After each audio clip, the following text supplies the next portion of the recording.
باب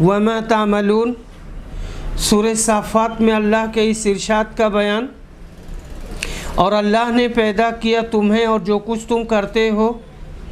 اور سورہ قمر میں فرمایا بلا شبہ ہم نے ہر چیز کو اندازے سے پیدا کیا، اور مصوروں سے کہا جائے گا جو تم نے پیدا کیا ہے اس میں جان ڈالو۔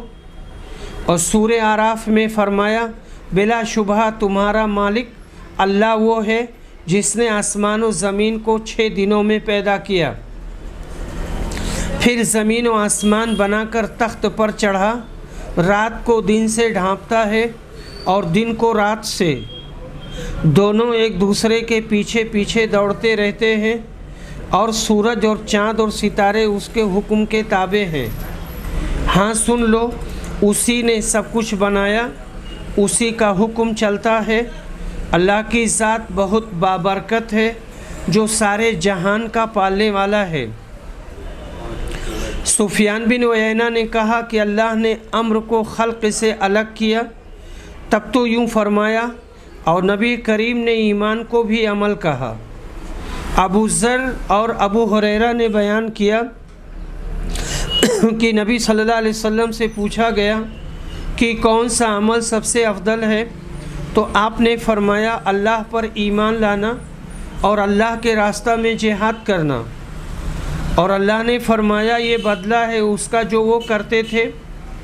قبیلہ عبد القیس کے وفد نے نبی صلی اللہ علیہ وسلم سے کہا کہ ہمیں آپ چند ایسے جامع اعمال بتا دیں جن پر اگر ہم عمل کر لیں تو جنت میں داخل ہو جائیں۔ تو نبی کریم صلی اللہ علیہ وسلم نے انہیں ایمان، شہادت، نماز قائم کرنے اور زکوٰۃ دینے کا حکم دیا۔ اسی طرح آپ نے ان سب چیزوں کو عمل قرار دیا۔ حدیث نمبر 7555، زہدم روایت کرتے ہیں کہ اس قبیلے جرم اور اشعریوں میں محبت اور بھائی چارہ کا معاملہ تھا۔ ایک مرتبہ ہم ابو موسیٰ اشعری کے پاس تھے کہ ان کے پاس کھانا لایا گیا جس میں مرغی کا گوشت بھی تھا۔ ان کے ہاں ایک بنی تیم اللہ کا بھی شخص تھا، غالباً وہ عرب کے غلام لوگوں میں سے تھا۔ ابو موسیٰ نے اسے اپنے پاس بلایا تو اس نے کہا کہ میں نے مرغی کو گندگی کھاتے دیکھا ہے، اور اسی وقت سے قسم کھا لی کہ اس کا گوشت نہیں کھاؤں گا۔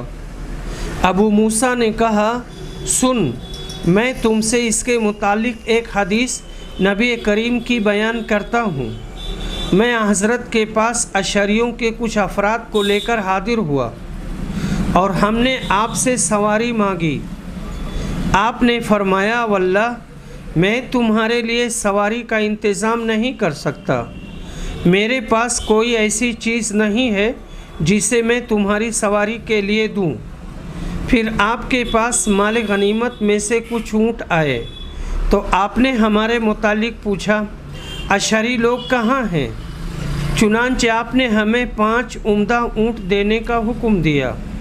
ہم انہیں لے کر چلے تو ہم نے اپنے عمل کے متعلق سوچا کہ آپ نے قسم کھائی تھی کہ ہمیں سواری کے لیے کوئی جانور نہیں دیں گے، اور نہ آپ کے پاس کوئی ایسا جانور ہے جو ہمیں سواری کے لیے دیں۔ ہم نے سوچا کہ آپ اپنی قسم بھول گئے ہیں، واللہ ہم کبھی فلاح نہیں پا سکتے۔ ہم واپس آپ کے پاس پہنچے اور آپ سے صورتحال کے متعلق پوچھا اور پوری تفصیل بتائی۔ آپ نے فرمایا میں تمہیں یہ سواری نہیں دے رہا ہوں بلکہ اللہ دے رہا ہے۔ واللہ میں اگر کوئی قسم کھا لیتا ہوں اور پھر بھلائی اس کے خلاف میں دیکھتا ہوں تو میں وہی کرتا ہوں جس میں بھلائی ہوتی ہے اور قسم کا کفارہ دے دیتا ہوں۔ وآخر دعوانا الحمد للہ رب العالمین۔